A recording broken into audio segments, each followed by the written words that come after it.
देश बदल रहा है, लोग बदल रहे हैं, सोच बदल रही है। लगता है अपना देश अब विश्व गुरु बन जाएगा, क्योंकि संविधान कहता है, लोकतंत्र कहता है कि ब्राह्मणों का अपमान नहीं होना चाहिए। दोस्तों नमस्कार, हमारा नाम योगेश शुक्ला है और आपकी समय इस पर संदेश देख रहे हैं। दोस्तों अभी हमने कहा कि देश बदल रहा है, लोग बदल रहे हैं, सोच बदल रही है, और ये भी कहा कि ब्राह्मणों का अपमान संविधान का अपमान है, लोकतंत्र का अपमान है। ये हम नहीं कह रहे, देश के कुछ नेतागण या कुछ सन्यासीगण ऐसे बयानबाजी कर रहे हैं। इधर आप पिछले एक महीने से देख रहे हैं कि देश में जबरदस्त किसी न किसी बात को लेकर आंदोलन हो रहे हैं। पिछले 2 महीने आप कह सकते हैं कांग्रेस जनता पार्टी का आंदोलन हुआ, तो उसके बाद तुरंत रिजर्वेशन हटाओ आंदोलन सोशल मीडिया के माध्यम से इसको मुहिम पकड़ाया गया। फिर ये धरातल पे आया, 21 अगस्त को दिल्ली पे हुआ, दिल्ली जंतर मंतर पे इसका धरना प्रदर्शन हुआ। दूसरे दिन लखनऊ में हुआ। तमाम तरह के आप और भी कई जगह आप देख रहे हैं। तो कहने का तात्पर्य है कि देश बदल रहा है, देश बदल रहा है, लोग बदल रहे हैं, सोच बदल रही है। मेरे शब्दों पे आ गए, लोग बदल रहे हैं, सोच बदल रही है, देश बदल रहा है। मतलब लोगों की सोच अब बदलने लगी है। लोग संवेदनशील हमारे देश के होने लगे हैं। जो संवेदनहीन कुछ तथाकथित नेताओं को आप छोड़ दीजिए, बाकी हमारे देश की जो आम जनमानस है वो किसी जात या धर्म में बंटना नहीं चाहती है, वो एक साथ रहना चाहती है। जिस तरह नेतागण अपने स्वार्थ, कुछ पूंजीपति जो बड़े पदों पर बैठे हैं, नौकरशाह हों या मंत्री नेतागण संसद विधायक हों, इन लोगों को छोड़ दीजिए। बाकी आम जनमानस यही चाहता है कि रिजर्वेशन पे रिफॉर्म होना चाहिए, रिजर्वेशन रिफॉर्म होना चाहिए। इस पे बहस होनी चाहिए क्योंकि मैं खुद आप प्रैक्टिकल करके देख लीजिए। हम तमाम ऐसे हमारे मित्र हैं, तमाम ऐसे हमारे मिलने जुलने वाले लोग हैं जो ओबीसी समाज से आते हैं, एससी समाज से आते हैं। वो लोग कहते हैं कि रिजर्वेशन हटना चाहिए, यहाँ तक कहते हैं। हम तो केवल रिफॉर्म की, जो जनरल समाज है, श्रमण समाज है, वो तो केवल रिफॉर्म, केवल उसमें थोड़े से परिवर्तन की बात कर रहा है, केवल आर्थिक आधार की बात कर रहा है। लेकिन आपको सच बताएं, देश में आप कोई भी चैनल वाला हो या कोई राजनीतिक पार्टी हो, धरातल पर सर्वे कराकर देख ले, लोग कह रहे हैं कि रिजर्वेशन हटना चाहिए। लोग कहते हैं रिजर्वेशन वाले डॉक्टर से हम अपना इलाज नहीं कराएंगे। इस पूरे समाज जनसाधारण में बात फैली हुई है। लोग कहते हैं हमें आरक्षण इंजीनियर नहीं चाहिए, हमें अच्छा टीचर प्रोफेसर नहीं चाहिए। लोग कह रहे हैं ओबीसी एससी समाज के जिन्हें आरक्षण मिला हुआ है, यहाँ तो आरक्षण हटाने की बात भी नहीं हो रही है। कुछ बहुत सारे लोग, बुद्धिजीवी लोग बता रहे हैं कि स्वर में सुर मिला रहे हैं। जो रिजर्वेशन रिफॉर्म की बात की जा रही है, उसमें संशोधन की बात की जा रही है, आर्थिक आधार की बात की जा रही है, हटाने की बात नहीं की जा रही है। तो हमने कहा देश बदल रहा है, लोग बदल रहे हैं, सोच बदल रहे हैं। तो पहले आपको एक वीडियो दिखाते हैं। ये स्वामी रामदेव जी का है। वो खुद कह रहे हैं कि ब्राह्मणों का अपमान संविधान का अपमान है, लोकतंत्र का अपमान है। आज एससी एसटी का कोई अपमान करे तो सब लोकतंत्र की, संविधान की दुहाई देने लगते हैं कि ये तो संविधान के खिलाफ है। एससी एसटी का अपमान यदि संविधान के खिलाफ है तो ब्राह्मण का अपमान भी संविधान के खिलाफ है। कुछ लोग ब्राह्मणों को गाली देने में लगे कि देश में तो लोकतंत्र चल ही नहीं रहा, ब्राह्मण तंत्र चल रहा, बढ़िया तंत्र चल रहा है। ऐसी बातें बोलना भी ये संविधान और देश के लोकतंत्र के खिलाफ है, और ऐसा नहीं होना चाहिए। न तो एससी एसटी को गाली दो, न क्षत्रिय को, न वैश्य को, न शूद्र को, न ब्राह्मण को, और न सन्यासी को। सन्यासी को गाली देना आजकल एक नया फैशन हो गया। और आपस में समाज में ऐसे भेद की दीवारें खड़ी कर दी है, एक दूसरे के साथ लड़ाना चाहते हैं। ऐसा नहीं होने देंगे। इस वीडियो में आपने देखा स्वामी रामदेव जी ने कहा, वो बिल्कुल सत्य कहा। कोई भी संवेदनशील व्यक्ति होगा ऐसी ही बात करेगा। जो संवेदनहीन होगा, जिनकी अंतरात्मा मर गई होगी, इंसानियत खत्म हो गई होगी, वही बात करेगा कि किसी दूसरे जात के गरीब व्यक्ति को लाभ नहीं मिलना चाहिए, उसे तड़पते हुए छोड़ देना चाहिए। ये इंसानियत के खिलाफ है। कैसी समानता है? अगर आप किसी रास्ते में किसी भूखे प्यासे को देखते हैं, उससे आप जाति नहीं पूछते हैं कि आप स्वर्ण समाज के हैं, ओबीसी हैं, एससी हैं या मुस्लिम हैं। आप उससे सोचते हैं कि किसी भी तरह से किसी भी रूप में परेशानी में है, आप मदद करते हैं, उसकी जाति नहीं पूछते हैं। तो फिर सरकारी कार्यों में हम जात क्यों पूछते हैं? या कोई हमारे देश का कोई व्यक्ति बहुत परेशानी स्थिति में है, वो किसी भी जात धर्म का हो, हमारी सबसे प्राथमिकता इंसानियत के नाते, मानवता के नाते का है उसकी मदद करना। तो फिर बीच में जाति और अक्षर कैसे आ जाता है? तो स्वामी रामदेव जी ने कहा कि किसी का अपमान, एससी का हो, क्षत्रिय का हो, ब्राह्मण का हो, ओबीसी का हो, किसी का, सन्यासी का हो, किसी का भी अपमान संविधान के खिलाफ है। हमको संविधान शब्द क्यों जोड़ा जाता है बार बार? संविधान संविधान संविधान, अरे इंसानियत के खिलाफ, मानवता के खिलाफ है। तो हमको, आपको, किसी भी समाज से आप हैं, अगर हमारा वीडियो आप देख रहे हैं तो अपनी अंतरात्मा में हाथ रखकर देखिए, क्या आप ये चाहेंगे कि किसी जनरल कास्ट का व्यक्ति या किसी दूसरे धर्म का व्यक्ति, उसे सजा मिलनी चाहिए, किसी बच्चे को सजा मिलनी चाहिए? यूजीसी की बात है, यूजीसी रोल बैक, यूजीसी किसी ने मांगा भी नहीं। कौन चाहेगा? हम आप चाहेंगे क्या किसी का बच्चा नाजायज फंस जाए? इसमें नाजायज फंसाने की बात हो रही है जनरल कास्ट के बच्चों को। अगर आप ओबीसी एससी समाज से ताल्लुक़ रखते हैं तो आप क्या किसी अपने जो पड़ोसी आपका होगा, कोई मित्र होगा जनरल कास्ट का आपका, क्या उसके बच्चे को आप फंसाएंगे? आप बचाएंगे? फंसाएंगे नहीं। हमारे सामने कोई भी बच्चा होगा, किसी भी जाति का होगा, अगर वो गलत उसमें फंसा तो हम बचाने का प्रयास है, ना कि फंसाने का प्रयास।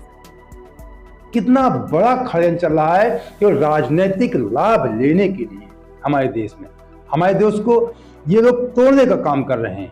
जितनी भी राजनीतिक दल, पार्टी समय है, मैं जस्टिस काटू जी का एक वीडियो देख रहा था, वो कह रहे थे देश के सारे नेताओं को फांसी दे देनी चाहिए। तो सिद्ध भी किया कि लोगों को आपस में लड़ाते हैं, फूट डालते हैं, इनके ऊपर इनको फांसी देने का राइट है, इनको फांसी दे देना चाहिए सारे नेताओं को। ऐसा एक जस्टिस, रिटायर्ड जस्टिस बोल रहे थे। तो ये जो रिजर्वेशन रिफॉर्म का विरोध कर रहे हैं, उन पर आप नजर डालिए। क्या चिराग पासवान जी हों, या चंद्रशेखर रावण हों, अखिलेश जी हों, या कोई भी इस तरह के व्यक्ति जितने भी हों, XYZ, उनके परिवार की स्थिति देखिए। क्या आरक्षण अखिलेश यादव को मिलना चाहिए? क्या चिराग पासवान को मिलना चाहिए? चंद्रशेखर रावण को मिलना चाहिए? क्या मोदी जी के परिवार को मिलना चाहिए? क्या हमारे देश की महामहिम राष्ट्रपति जी हैं द्रौपदी मुर्मू जी के परिवार को मिलना चाहिए? आप विचार कीजिए, इनको मिलना चाहिए या हमारे जो गांव समाज या शहर के जो भी मजदूर हैं, किसान हैं, रिक्शा चालक हैं, जिनको 2 वक्त रोटी कमाने के लिए मुश्किल पड़ती है, उसके बच्चे को रिजर्वेशन मिलना चाहिए कि इनके बच्चे को? विचार कीजिए इस बात को, विचार कीजिए, ये सोचनीय प्रश्न है। मतलब रिजर्वेशन जिनको मिलना चाहिए उनको मिल नहीं रहा। मलाई ये खा रहे हैं, जो जिसने रिजर्वेशन पाया उन्हीं के बच्चे लगातार या उनके परिवार के लोग पाते जा रहे हैं। उनका एक सिस्टम भी बन जाता है, रिजर्वेशन भी पाए, उस सिस्टम जुगाड़ भी चल गया उनका, अच्छे कॉलेजों में पढ़ाई भी कर लिया। क्या गरीब का बच्चा अच्छे कॉलेज में पढ़ाई कर पाएगा? उसके बराबर नंबर ला पाएगा चिराग पासवान की लड़का, अखिलेश यादव जी की लड़की के बराबर? सोचिए जरा। तो केवल यहाँ पे जो बात हो रही, रिजर्वेशन हटाने की बात नहीं हो रही। हमारे देश के जो गरीब नागरिक हैं, जिन्हें जरूरत है, उन्हें मिलना चाहिए। इस बात की लड़ाई चल रही है। इसमें कौन सा गलत है?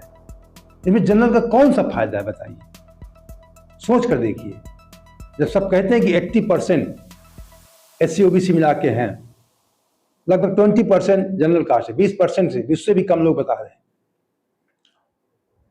तो जनरल कास्ट को कितना, आपको जनरल कास्ट को 10% रिजर्वेशन मिला हुआ भी है, उससे भी कम मिलेगा। जब आपकी नजरों में जनरल कास्ट सब संपन्न है, धनाढ्य हैं, राजा हैं, महाराजा हैं, तो ये गरीबी रेखा में बहुत कम आएंगे ना। सोच कर देखिए आप इस बात को। गरीबी रेखा में तो हमारे SC समाज के सब ज्यादा, हम तो प्रैक्टिकल गांव में देखते रहते हैं, सबसे ज्यादा अगर लाभ मिलेगा इस आर्थिक आधार पर रिजर्वेशन का, तो OBC से भी ज्यादा SC समाज को हमारे मिलेगा, जो वाकई दबे कुचले हैं। आप गांव में जाकर देखिए, जो पहले था 50 साल पहले वही लगभग मिलती जुलती, थोड़ा बहुत परिवर्तन हुआ होगा, जो उसी प्रकार से उसी प्रकार रह रहे हैं। एक दो चार, अगर किसी गांव में जाएंगे 2-4 परिवार हैं, उन्हीं परिवारों को मिल रहा है, बाकी लोग सब ऐसी किसानी मजदूरी कर रहे हैं, तो उनको मिलना चाहिए। बात ये हो रही है, जब आर्थिक आधार पे होगा तो सबसे ज़्यादा फायदा इसमें एससी समाज को होगा, दूसरे नंबर पे ओबीसी समाज को होगा, क्योंकि उनकी संख्या भी ज़्यादा है, गरीबी भी ज़्यादा है, संख्या भी ज़्यादा है, गरीबी भी ज़्यादा है। हम इस बात को नहीं इनकार नहीं करते हैं, इस बात को मानते हैं कि अगर तुलना किया जाएगा तो जनरल कास्ट में लोग कम गरीब हैं, तो चाहे 1% हो, चाहे एक व्यक्ति गरीब हो या 1000 लोग गरीब हो, हमारी संवेदनाएं उस एक व्यक्ति के भी साथ जुड़ी होनी चाहिए, 1000 व्यक्तियों के साथ जुड़नी चाहिए। यही तो देशभक्ति है, हमारे देश के लोग हैं। अगर 1000 लोग एससी समाज ओबीसी समाज गरीब है तो उनको लाभ मिलना चाहिए, अगर एक लोग जनरल कास्ट में गरीब है तो उसको भी लाभ मिलना चाहिए। यही तो संविधान है, यही तो लोकतंत्र है। लेकिन यहाँ क्या चल रहा है, न लोक संविधान है न लोकतंत्र है। कुछ तथाकथित नेतागण अपने परिवार अपनी जाति का लाभ दिलाने के लिए कह रहे हैं जातिगत आरक्षण होना चाहिए। तो इससे आपको सावधान रहना है। अपनी आम नागरिक हम सबसे निवेदन करते हैं हाथ जोड़कर, अपनी सोच बदलिए, क्योंकि देश बदल रहा है, लोग बदल रहे हैं, सोच बदल रही है। हम तमाम ऐसे हमारे मित्र यार हैं, हम उनसे मिलते हैं ओबीसी एससी समाज के, लोग कह रहे हैं रिजर्वेशन हटना चाहिए। यहाँ तो हटने की भी बात नहीं हो रही है। जैसे भी रामदेव जी ने कहा कि संविधान कहता है अपमान किसी का नहीं होना चाहिए। तमाम ऐसे SC एक्ट में आप देखते हैं, हमने देखा खुद, एक कोई तिवारी नाम के व्यक्ति हैं, पूरे सोशल मीडिया में वायरल थे कुछ दिन पहले, उनकी खबर आई थी पेपर में भी हर जगह कि 20 साल सजा निर्दोष व्यक्ति, एक तिवारी है नाम मुझे याद नहीं आया, मतलब 20 साल की सजा निर्दोष, उसकी जवानी पूरी बर्बाद हो गई। कौन देगा हिसाब? संविधान हिसाब देगा उसकी जवानी का? उसकी जवानी बर्बाद हो गई। बाद में कोर्ट ने कहा सॉरी, SC एक्ट में उसे झूठा फंसाया गया और 20 साल की सजा काट रहा है। ऐसे तमाम मामले होते हैं, रोज होते हैं, फंसाया जाता है, लेकिन जो फंसाता है उसने झूठा क्यों फंसाया, उसके खिलाफ कोई सजा नहीं। यही UGC में है कि जो शिकायत करता है, अगर मामला झूठ हुआ तो उसके खिलाफ क्या कार्रवाई। क्या हमारा संविधान यही है? हमारा देश जो सदैव केवल पूरे विश्व में इंसानियत संवेदना के लिए जाना जाता है, और हमारे देश में ही लोग संवेदनहीन बनते जा रहे हैं। कुछ अपने राजनीतिक लाभ लेने के लिए किसी प्रकार इन प्रकार लोग मर जाए, कुछ भी हो जाए, लोग भूखे रहे, प्यासे रहे, हमें सत्ता मिल जाए, कुर्सी मिल जाए, ऐसे नेतागण हैं। नेतागण क्या, देश की समय सभी पार्टी, ज्यादातर पार्टियां, अधिकांश पार्टियां सब यही चाहती हैं कि देश के लोग लड़ते रहें, जात के नाम पे, धर्म के नाम पे, हमारी सत्ता बरकरार रहनी चाहिए। तो हम आप आम नागरिक हैं, हमको आपको सावधान रहना है, हमको आपको निर्णय लेना है। जब लोकतंत्र है, लोकतंत्र प्रजातंत्र, लोकतंत्र मतलब प्रजा का शासन, प्रजा का तंत्र, प्रजा की मशीनरी। जब हमारी मशीनरी हमारा शासन है, तो नेताओं के कहने में हमको आपको नहीं लगना है। जैसा निर्णय हमारे समाज के लोग लेंगे वही कानून है, वही संविधान है, वही लोगों पे लागू होना चाहिए। रिजर्वेशन हो, UGC हो, SC एक्ट हो, जो हमारे देश के लोगों को पसंद है। जबरदस्ती कोई कानून लोगों को नहीं देना चाहिए। लोगों की, देश के लोगों की राय लेनी चाहिए, जातिगत के हिसाब से नहीं, इंसानियत के हिसाब से, मानवता के हिसाब से, संवेदना के हिसाब से। तो दोस्तों, अगर आपको वीडियो अच्छा लगा है तो हमारे चैनल सब्सक्राइब कर लीजिए, वीडियो को लाइक शेयर भी कर दीजिए। जय हिंद, जय भारत।